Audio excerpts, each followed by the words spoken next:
Како што верував и јавно ја бранев институцијата СЈО во последните 4 години, и денес длабоко верувам дека институција која ќе се бори против високата корупција и криминалот на функционерите и е повеќе од потребна на нашата држава. Со својот минат труд, СЈО, не поединци, туку како институција, заедно со Преспанскиот договор, даде огромен придонес за ослободување од заробената држава и за наше приближување кон НАТО и Европската Унија. Сите досегашни истраги на СЈО, сите изведени докази не можат да бидат прогласени за невалидни по дефиниција, па дури ако се докаже дека некои обвинители работеле спротивно на законот.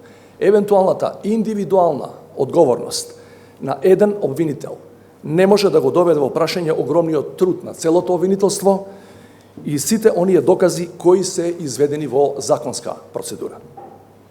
СЈО позиционирано внатре во системот на редовното јавно обвинителство треба да продолжи да ги истражува криминалите на претходната власт, но и криминалите на актуелната власт и на било која власт во иднина. Нема правна држава ако власта ги гони само криминалците на претходната власт, а не и криминалците во своите редови.